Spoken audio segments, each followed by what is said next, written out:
Ron Dixon, did you spend any time with Roman behind the scenes around the time of WrestleMania? Did he confide in you about the fans rejecting him and how he felt about that? Did you give him advice? No, we just mainly talked, hugged each other.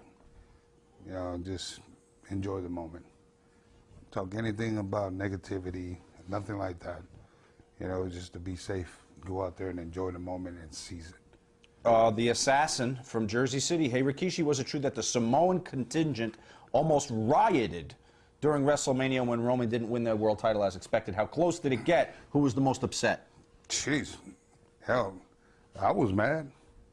I mean, you know, again, I didn't know anything about any the Islanders rioting out there. If there was, you damn sure would have seen it on the news. You know, I mean, hell, we're Bay Area boys out there, you know? That's right. Along the similar lines, Justin Terry on Facebook says, the Island Boys have a reputation in pro wrestling for being some of the toughest guys outside the ring. Who would you rank from highest to lowest out of guys like Peter Maivia, Alpha, Sika, Snuka, Haku, Tonga Kid, Yokozuna, The Rock, Rosie, Umaga, Samoa Joe, Roman Reigns? And where do you rank yourself? I'll be at the bottom. I'll take. You're just being humble. I'll take the bottom. I'd have to go with Uncle Sika at the top. Sika at the top. Uncle Sika at the top. He's great. Then I'll go Alpha. Then High Chief Peter. It's hard. They're all three of them up there. You know what I mean? That's the reason why they're the top dogs in our family. I'd hear that back in the day that they'd even go at each other all the time. Where they have to pull over the car. We fought each other before. I mean, me and my brothers. But it's all out of you tough ever see your uncles go at it? You know, verbally, yeah, and it scared the shit out of me.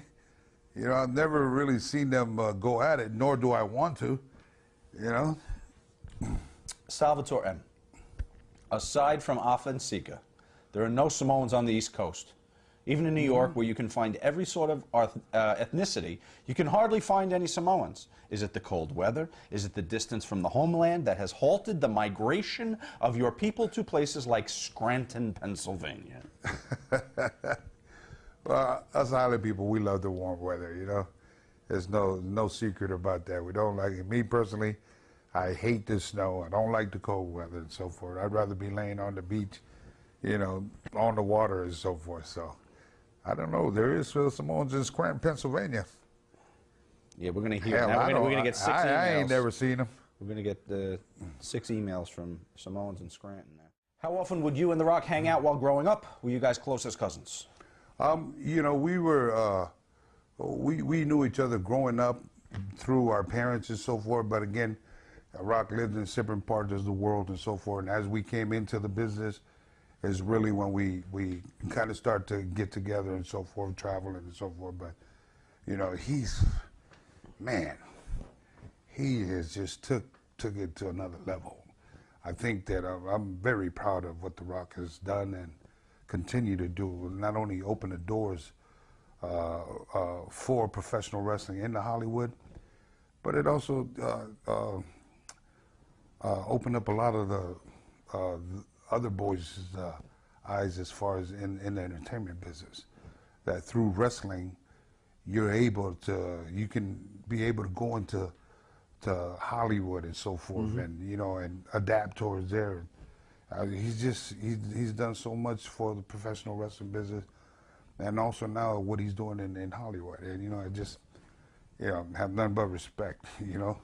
Speaking of The Rock, Salvatore M. Anytime I see The Rock on social media, he's either really happy, or motivational, or just smiling. Now I love The Rock. In fact, ever since I started shaving my head, he's helped me get laid more. But is he really always that fucking positive and nice? I mean, the skeptical New Yorker in me calls bullshit on anyone who's always that happy. Is Dwayne always that happy? Every time I see him, he's always happy. What the fuck's not to be happy about? When you got millions of dollars in the bank, you're damn right he's smiling all the time. You know? He wipes his ass with 50s. There you go. There's only two things real in this business: the money and the miles. That's what's real. Money and the miles. So, Matt, I don't know who fucking broke you in, but if they'd have taught you those two things, money and miles, and money being the most important,